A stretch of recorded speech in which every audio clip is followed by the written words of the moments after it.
os teus olhos para que vejam. Então, quando Daniel teve essa tremenda visão, vamos a alguns aspectos. O primeiro deles, vamos voltar lá. Já estamos comentando sobre ele. Verso 8, perdão. Eu só. Um servo do Senhor que o serviu durante o período da Segunda Guerra Mundial e foi executado por ordem direta do próprio Hitler, Dietrich Bonhoeffer, ele escreveu uma pequena obra chamada Vida em Comunhão. E nessa obra, Vida em Comunhão, ele diz algo assim: se nós não conhecemos o significado da solidão, nós não estamos preparados para a comunhão. Se nós não conhecemos o significado da comunhão, não estamos preparados para a solidão. Porque é o a sós com Deus, é o diante do Senhor, é o aos pés do Senhor, é que nos prepara para a comunhão, em todos os seus aspectos. E é a uns com os outros que nos fortalece para vivermos nossas vidas a sós com o Senhor. Então eles trabalham um para o outro, mas o primeiro deles é a solitude, ou se quiser a solidão, o a sós com Deus. Então há uma retroalimentação aí. Somos alimentados na comunhão com Ele, diante dele, aos pés dele, solidão, e somos preparados para a comunhão. Nós não teríamos nada para dar aos nossos irmãos, e não temos, se não for proveniente da nossa solitude. Eu tenho visto que os irmãos têm apreciado obras de governo. Você já leu um pouco sobre o governo? O ministério pessoal dele? Foi um homem que, em primeiro lugar, ele entendeu para si mesmo, não que seja um padrão, é óbvio, ele nunca se casou. Ele entendeu que deveria dedicar sua vida, então, ao Senhor e ao serviço. E é dito, então, que quando ele se apresentava para servir o Senhor e ministrar a palavra, os irmãos recebiam não apenas uma palavra de Deus, mas tinham uma sensação que estavam diante do próprio Deus. Mas isso não foi dito apenas de governo. Isso também foi dito de Scrooge, o autor do Descortinar, do Drama da Redenção. E foi dito também através de outros servos do Senhor. Quando eles se apresentavam diante do povo do Senhor para servir o Senhor com a palavra do Senhor, a sensação é, usando o relato a respeito de um outro irmão, é que ele tinha saído da presença imediata do próprio Deus. Porque não é uma questão de estudo bíblico. É o coração, a mente, os sentimentos e as cargas do próprio Deus. Meus irmãos, um dos elementos que vamos tocar mais à frente é exatamente esse assunto do ministério da palavra. Já estamos adiantando algo aqui. Mas quanta perda nós temos nesse assunto de ministério da palavra. E aqui não estou me referindo apenas a conferências. Estou me referindo ao serviço comum, ordinário, do dia a dia, serviço da palavra, que de tantas formas é oferecido. Pequenos grupos caseiros, reuniões menores, um encontro de poucos irmãos num determinado momento do dia. Tá vendo? O que ele está falando é o pioneirismo do nosso projeto.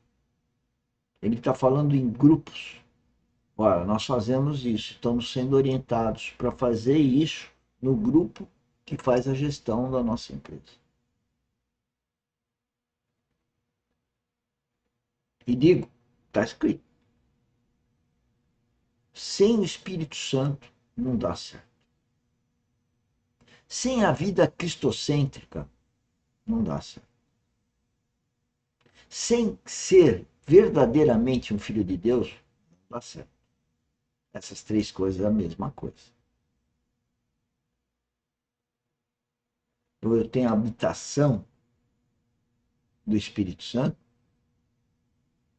ou eu estudo de uma forma cada vez mais apaixonante a palavra, desenvolvendo projetos como esse nosso aqui, e chamando, conclamando as pessoas para participarem. E as pessoas que a gente tem mais próximo são as que mais rejeitam. Não é fácil, mas é glorioso. E a glória é para Deus, não é para mim. Lógico que me alegra saber que eu estou realizando obediência a Deus. Para compartilhar a palavra do Senhor, para tocar o Senhor na sua palavra. Quanto tem sido perdido. Porque se perdeu o significado de ministério da palavra. Talvez se colocássemos essa palavra com P maiúsculo, nos ajudaria mais. Porque o ministério da palavra é o serviço da palavra. Se a palavra não servir, se o verbo não for servido, o que nós obtivemos do ministério da palavra? Mais ensinos? Mais substância para o nosso... Porque é a palavra de Deus. É o Espírito Santo, através da intuição, jogando direto na nossa consciência. Não é intelecto. Intelecto? Watchman dizia assim, na sua obra Ministério da Palavra, de Watchman, uma linda obra. Ele dizia assim, o princípio, a base, o fundamento do ministério da palavra é o verbo se fez carne. Você entendeu o que ele disse? O que ele disse é que não há ministério da palavra se a palavra não se fizer carne. Olha que lindo. Olha que lindo. Se a palavra não se fizer carne. É lindo, cara. É lindo conhecer a Bíblia e vivenciá-la em todo momento e ir buscando revelação atrás de revelação. É apaixonante. É um amor ágape. Se isso não acontecer, não há ministério da palavra. Há transmissão de informação, conceitos, e as capacidades e recursos naturais de cada um estão permeando essas coisas. Né? E eu vou parar por aqui, né? Porque exatamente esse é o problema que eu vivi a vida toda. Porque primeiro eu nasci de novo aos 19 anos, mas eu não era um nenê espiritual, não tinha discernimento do que estava acontecendo. Eu comecei a ter discernimento mais intenso, mais maduro, e ainda acho que eu sou um adolescente, há uns 5 anos atrás, em função das circunstâncias vividas. Na nossa empresa foram 35 anos. Eu vou imaginar que 5 anos atrás eu mudei e tive circunstâncias de vida muito mais robustas e que me fizeram ter uma ascensão espiritual muito grande. Deixando os amores do mundo para ter o amor em Cristo. Isso não é fácil. Mas esse é o processo de Deus.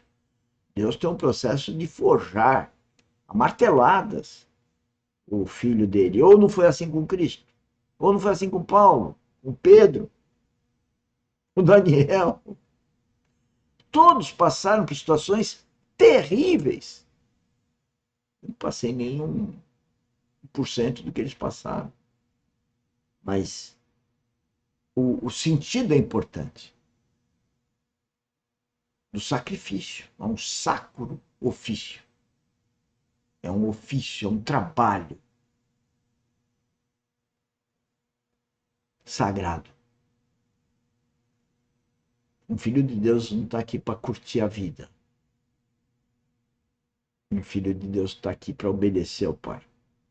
E obedecer ao Pai não é fácil, porque o mundo agride e agride com as pessoas mais próximas. E elas não têm, é lógico que a gente olha para que elas venham a ter, mas elas não têm discernimento espiritual, elas não entendem. E daí que vem o tolo, sou eu, que dou murro em ponta de faca. Mas dia após dia a gente tem treinado, melhorado para se comportar cada vez mais próximo de Cristo, sendo tolerante, paciente, não entrando nas pegadas do inimigo. O inimigo faz cada pergunta Ou às vezes ele não faz pergunta nenhuma. As pessoas, o teu usado aqui, ficam com um cara de paisagem. Sabe aquela história de paisagem que você fica parado assim com os olhos? É o inimigo que faz isso na cabeça dela. E você fica desesperado, fala, tem vontade de ir lá e dar um tapa na orelha. Como eu tinha do meu pai, às vezes, se eu não estivesse dando atenção para o que ele falava. A mesma vontade que eu tenho, mas é lógico que se tapa no sentido de advertência, de a pessoa acordar. Acordar para quê? Para a vida espiritual. Senão, pelo intelecto, o inimigo não deixa a coisa entrar. Tem que ser pelo discernimento espiritual. Tem que ser com a presença, a habitação do Espírito Santo. E é o título dessa conferência do Bornelli, que vai continuar em algumas semanas, que é Que casa me edificareis? E eu pergunto para vocês, estão tendo consciência que nós temos que construir, edificar, segundo o mando do Espírito Santo, mando de Deus, um, um lar, o repouso do nosso Pai Celestial, uma vida eterna nele, com ele. Então vamos curtir aqui na academia, vamos curtir na nossa empresa. Venha trabalhar conosco, venha compartilhar, participar do nosso projeto. Te garanto que Deus tem coisa muito boa preparada para qualquer um, para você que me ouve. Compartilhe com outros que não ouviram ainda. Quem sabe toque o coração dessa pessoa que você vai compartilhar. Tchau, tchau. Uma boa noite. Obrigado. Amanhã de manhã, 6 horas, mini treinamento com nossa edição extra de terraplanagem, falando de acompanhamento de sondagem. Tchau, tchau.